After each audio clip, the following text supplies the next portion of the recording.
Buenos días, amigos. Estamos tratando prácticamente sin solución de continuidad todos los días, todas las semanas, temas de increíble trascendencia, sobre todo los de económico, los del área económico-social, aunque no solo.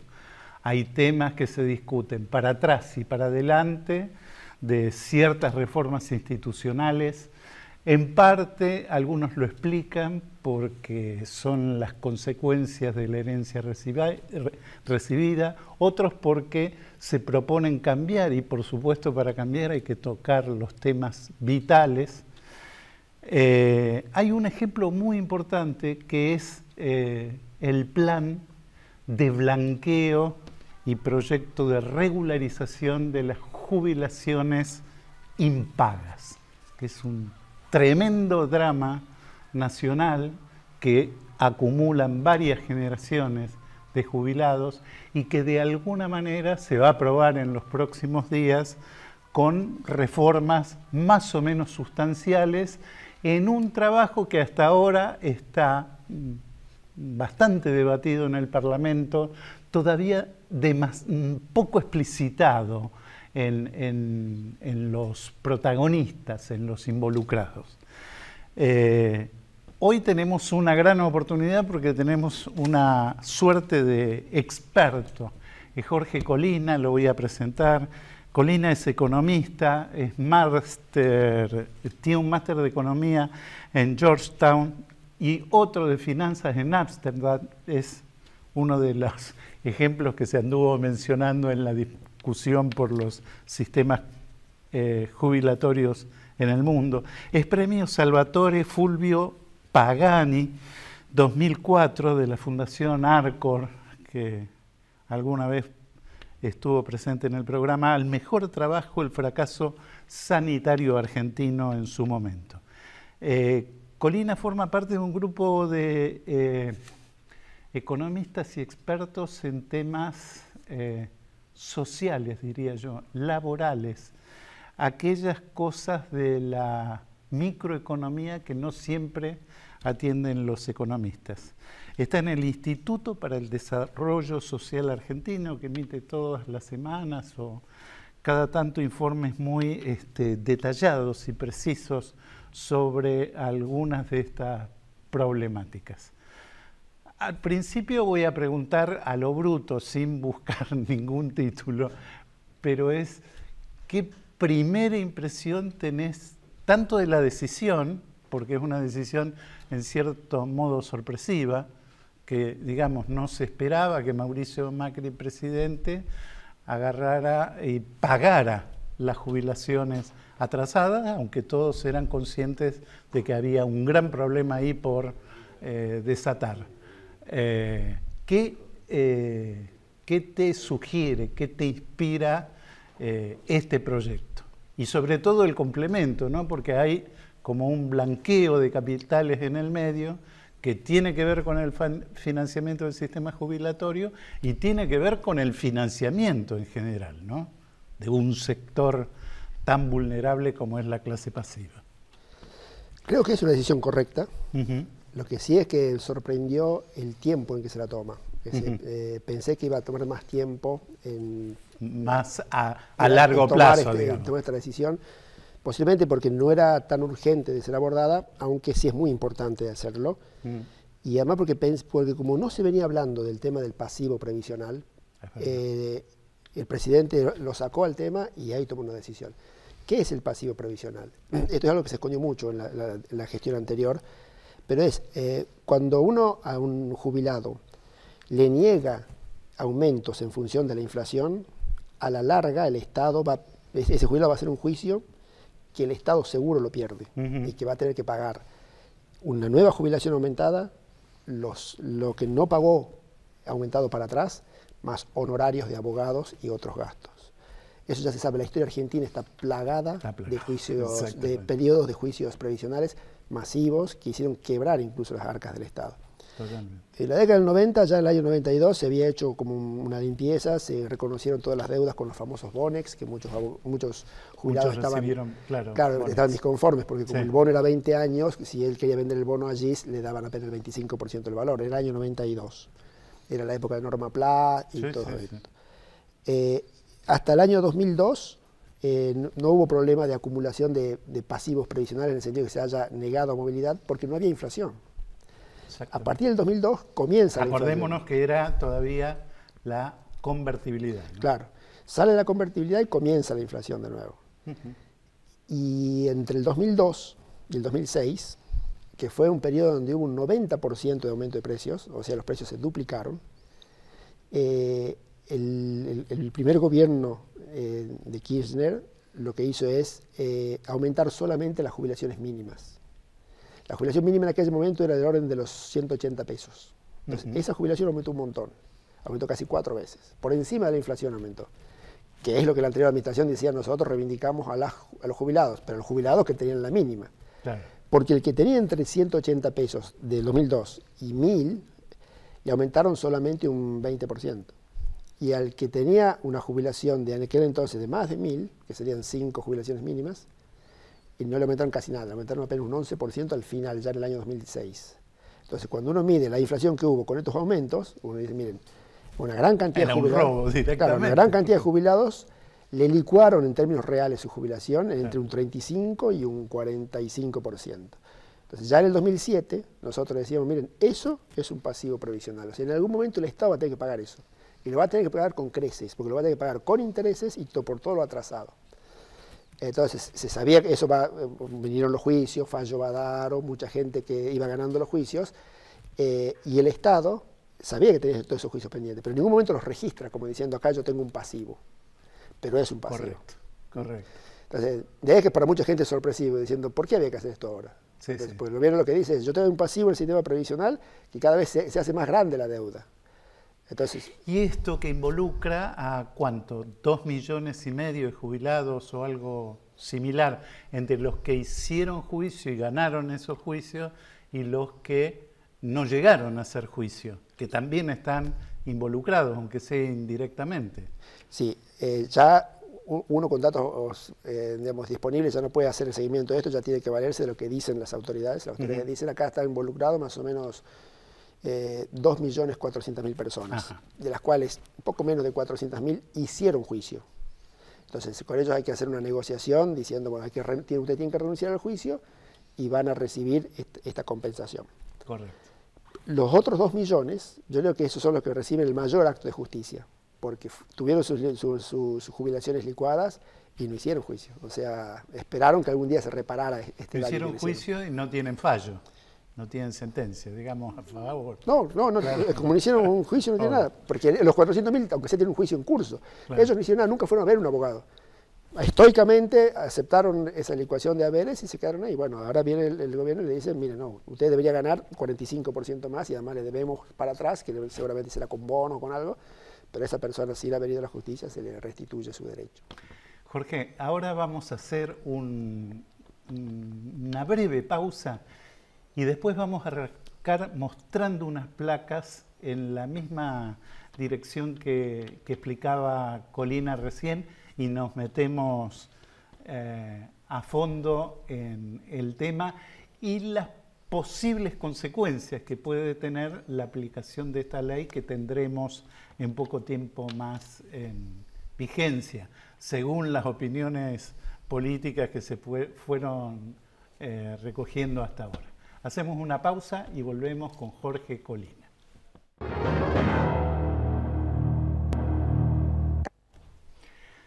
Vamos a mostrar unas placas. Vamos a la primera, que es el origen del problema, un poco a lo que hacía referencia Colina. Entre el 2001 y el 2006, el haber mínimo jubilatorio creció el 213% nominalmente. Esta palabra me parece que es clave para comprender la historia. Ahora, por la inflación, en realidad el ajuste fue una caída del... No, un aumento. Fue un aumento, pero del 46%, perdón, porque la caída fue el año siguiente. Entre 2001 y 2006 creció 213 nominalmente el haber mínimo, el ingreso. Ahora, por la inflación creció 46%. Quiere decir que la diferencia entre 46 y 213 era una pérdida del ingreso del jubilado bastante notable. Los haberes de hasta 1.000 pesos, como recién comentaba Jorge, crecieron en ese periodo 22%, pero en realidad cayeron por la inflación casi el 36%, más del 36%. ¿Qué pasa ahora? Hay algunos planteos, en realidad, con respecto al recálculo de haberes, que puede ser polémico, de hecho es polémico. Es decir, hay que discutir una pensión universal a la vejez o hay que pensar en una prórroga, que es lo que plantean algunos, de la moratoria que termina en septiembre, ¿no? Septiembre, octubre. Tiene que haber recálculo de la deuda previsional en base a los mínimos o hay que agregarle plus a cada mínimo para que expresen más la realidad inflacionaria tremenda de estos últimos años, porque estamos hablando de los primeros años del 2000 y la verdad que la década siguiente fue tremenda desde el punto de vista inflacionario. Y por el otro lado, la relación con el blanqueo. Pero primero tengo estas dos preguntas que tienen que ver con el haber mínimo. En el tema del haber mínimo lo que sucedió es que se iba subiendo el haber mínimo y se decía, todo haber que quede por debajo del mínimo se le va a dar un suplemento. Entonces, cada vez que, ahora cuando decimos, bueno, vamos a ajustar esos haberes, se dice, bueno, ¿dónde aplicamos el ajuste? En el monto verdadero del haber que estaba por debajo del mínimo de la época o sobre el mínimo que tenía un suplemento. Correcto. La verdad que no se sabe cómo esto se va a resolver, pero hay una diferencia importante, aunque no debe ser mucha la gente. Ajá, porque ya afectada, pasó, claro, digamos. mucho afectada. Claro. En la segunda pregunta, en la que usted decía el tema de la pensión universal, definitivamente hay que ir en un esquema como el que plantea el gobierno de pensión universal, diciendo toda persona, varón o mujer, que cumpla 65 años, tiene derecho a una prestación básica que va a ser 80% del haber mínimo. ¿Del haber mínimo del activo o del haber mínimo? Del haber mínimo del momento. Sí. Entonces, porque esto, así garantizamos cobertura para todo el mundo que pase los 65 años. Correcto. La persona, si tiene aportes, bueno, puede seguir trabajando para hacer la compensación de aportes, si no ya recibe eso.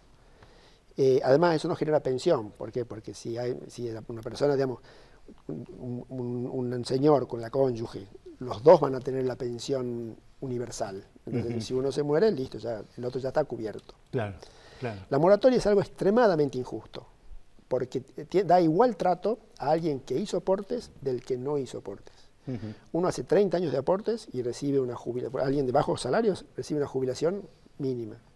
Y alguien que no hizo ningún aporte, llega a los 60 años una mujer o 65 un hombre, y lo hacen simular como que tiene aportes faltantes, le hacen la moratoria y le dan la jubilación. Y le dicen que le van a cobrar la cuota de la moratoria sobre esa jubilación durante 5 años. Y a partir del 5.º año la persona termina cobrando la misma jubilación que aquel que hizo 30 años de aporte. Entonces, eso es injusto. Sí. Lo que tiene que decir, la persona que hizo aportes tiene que tener una jubilación superior a la que no hizo aportes. Y la que no hizo aportes tiene que tener la garantía de que va a recibir algo en algún momento de la vida. Y ahí, Jorge, no tiene que ver la intención, por lo menos de un sector del gobierno, de generar una fuente de recursos, aunque sea coyuntural, para inundar el mercado de pesos, es decir, plata en un sector que aparentemente está dejando de consumir o dejó de consumir a esta altura y de alguna manera puede reforzar el consumo. ¿Pero qué cosa? ¿El tema de reconocer la deuda o el tema de la pensión universal? El tema de la moratoria, estrictamente. La moratoria y la pensión universal, desde el punto de vista práctico, son casi iguales. Es lo mismo. A la gente le va a llegar una jubilación. Claro. Lo que pasa es que en un caso, en el caso de la moratoria, es una simulación como que hubiese hecho aportes y terminan igualando a una persona que no hizo aportes con una que sí hizo aportes. Sí, eso es ahí está la injusticia. Injusto. Entonces lo que dice es, mira, si usted no hizo aportes, cuando cumpla 65 va a tener 80% del salario mínimo. Claro. Y si usted hizo aportes, va a tener el salario mínimo, como mínimo, o sea que tiene más que el que no hizo, y un poco más si usted hizo aportes. Entonces así vamos haciendo una cultura del cumplimiento, una cultura de responsabilidad, en el sentido de decir, una responsabilidad social de no desamparar a nadie. Cumplida una edad, usted va a recibir una jubilación. Totalmente. Y una responsabilidad individual diciendo, si usted quiere ganar más, tiene que hacer aportes en la vida activa. ¿Había otra forma de hacer que no fuera por esta actitud desigual de la moratoria? Es decir, los que no pagan se ven o no pagaron, se vieron beneficiados. Es que en el año 2005... Y los otros igualados, mal igualados. Las moratorias se inventaron en el año 2005. En ese momento, si se quería dar cobertura universal a la vejez, debería haberse hecho de este modo, diciendo los que no tienen aporte van a recibir a los 65 años 80% del haber mínimo. Y además, esto es un sistema permanente, para toda la vida. Exactamente. En cambio, la moratoria es que la renuevo, que la vuelvo a renovar, que la vuelvo a renovar. O sea, es un parche, es una improvisación, y merecería una nueva administración no prorrogar ese parche. Hay un tema que no sé si está pendiente o en qué medida se fue solucionando, que fueron las cajas previsionales. La situación de las provincias en todo este endeudamiento provincial. Bueno, justamente uno de los primeros temas que tuvo que discutir la nueva administración de Macri con los gobernadores, sobre todo de las provincias justicialistas, fue el famoso 15% que resignaban las provincias justamente por la vuelta al sistema de reparto, ¿no? ¿En qué punto estamos de eso? ¿Eso es parte de una negociación permanente o hay un acuerdo de aquí en más para alimentar esas cajas que aparentemente estaban fundidas, no tenían nada? El problema es así, hay provincias que tienen cajas propias para los empleados públicos. Las más importantes son Buenos Aires, Córdoba y Santa Fe. Exactamente. Y las otras son Chaco, Misiones, Tierra del Fuego, Santa Cruz, pero son más chicas. Las más grandes son Buenos Aires, Córdoba y Santa Fe. Esas provincias tienen reglas de beneficios mucho más beneficiosas que la del régimen general, que la ANSES. En las provincias la gente se jubila con el 82%, móvil, menos edad y menos aportes. Ahora, esa provincia tiene un déficit. Entonces, las provincias dicen, como el sistema nacional, ANSES, tiene que compensarles el déficit que ellos tienen, porque ellos también son parte del sistema previsional. Claro. Y ANSES dice, sí, tengo que compensarte el déficit, pero no voy a compensarte el déficit que corresponde a un beneficio superior al que ustedes le dan que al que yo, ANSES, le doy a mis jubilados. Uno en ANSES se tiene que jubilar con una fórmula que no es el 80%, tiene una fórmula de movilidad propia, hay que hacer 30 años de aporte y hay que tener 65 años de edad. En las provincias no es así, es mucho más beneficioso. Total. Entonces ANSES dice, sí, yo te voy a reconocer el déficit, pero no te voy a reconocer las mejores reglas que vos tenés. Entonces las provincias le dicen, bueno, reconoceme la parte del déficit que no sería por mis reglas más beneficiosas. Y ahí entra una discusión sin salida. Es decir, bueno, ¿qué parte sería la que te tengo que subsidiar? Y esta es una discusión que la traen desde el año 2000 también las provincias con ANSES. Totalmente, sí.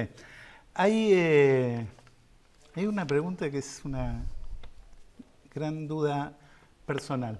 En uno de tus últimos informes, que se llama, le quiero poner el título, Bienes personales y ganancia mínima presunta, que aparentemente son el 1,4% de la recaudación, en vistas de declaraciones, por lo menos, de algunos funcionarios del gobierno, tienden a desaparecer, ¿no? Bienes personales va a desaparecer. Bienes personales que está hasta ahora en los 300 y pico de mil pesos, y la ganancia mínima presunta, que es otro impuesto increíble. Bueno, queda ingresos brutos provinciales, que no sé en qué medida se contrapone con el IVA nacional o con otros impuestos. Se trata de estos impuestos superpuestos e inútiles, porque tampoco recaudan tanto, son 1,4%. Claro, lo que sucede es el impuesto a los bienes personales y a la ganancia mínima presunta, más allá de todos los nombres estrambóticos que tienen, son impuestos a los ahorros o a los activos. Claro. Entonces uno, por tener una casa, tiene que pagar estos impuestos. Por tener un terreno, tiene que pagar estos impuestos. Ahora, a las provincias también hay que pagarles por los activos, porque hay que pagar el impuesto inmobiliario, urbano, rural. Incluso los municipios también, las tasas de ABL, las tasas de industria y comercio. Entonces, los tres niveles de gobierno, nación, provincia y municipio, cobran impuestos sobre los activos. El más dañino de todos es el impuesto que cobra la nación, que es bienes personales y ganancia mínima presunta, claro, porque le duele mucho al ciudadano y recauda muy poco. Y las provincias y los municipios se ven impedidas de aumentar la evaluación, de evaluar bien los bienes, porque se les va a hacer insostenible a las personas pagar bienes personales y ganancia mínima presunta. Entonces, en el marco del blanqueo, el gobierno nacional dice, eliminemos estos dos impuestos, porque son un desincentivo que la gente traiga la plata a la Argentina, y además de esta forma ayudamos a que las provincias recauden como corresponde el impuesto inmobiliario. Correcto. Te hago otra pregunta, te estoy ya llevando por... Pero tiene que ver o va a tener que ver, me parece, en la discusión general. Ahora tenemos un blanqueo. El gobierno necesita sincerar los activos de los argentinos en el exterior, no importa si los traen o no, sino que los declaren y de alguna manera paguen impuestos por ello. Y simultáneamente necesitamos inversión. Necesitamos que, bueno, no va a ser tan sencillo, ni que lluevan dólares, ni que vengan todas las empresas extranjeras del mundo a invertir directamente en la Argentina con la velocidad que lo necesitamos. ¿Te parece que esta es una buena vía o que hay otra vía? Porque finalmente muchos de los que la cuestionan tampoco sugieren otras formas de hacerse de bienes de capital, que finalmente es lo que estaría faltando, ¿no? Sí, digamos, el momento de hacer un blanqueo no depende del gobierno, sino del sistema financiero internacional. Es decir, a partir del 2018, los países desarrollados ya tienen implementado técnicamente, pero van a implementar normativamente un sistema de información internacional. O sea, todos los bancos del mundo van a tender a informar las cuentas de todas las personas en el mundo. Algunos países más remotos quedarán por fuera, pero momentáneamente, a la larga se tiende a algo que... Es decir, cada vez es más difícil esconder o directamente imposible esconder. Entonces, si alguien tiene un dinero, gran cantidad de capitales dinero en Europa o en Estados Unidos sin declarar, ellos van a informarle a la AFIP que está esa cuenta de este ciudadano. Entonces, lo que se dice es, les damos la última oportunidad que blanqueen, porque en el 2018 viene algo que ni Argentina decide si va a funcionar o no, el mundo va a funcionar así. Así que hay que hacerlo. Hay que hacerlo, es el mejor incentivo además. Y luego, bueno, lo hagamos bien. Claro. Está bien hecho desde el punto de vista de si uno piensa que la persona va a traer el ahorro para acá, porque le estamos sacando el impuesto al activo.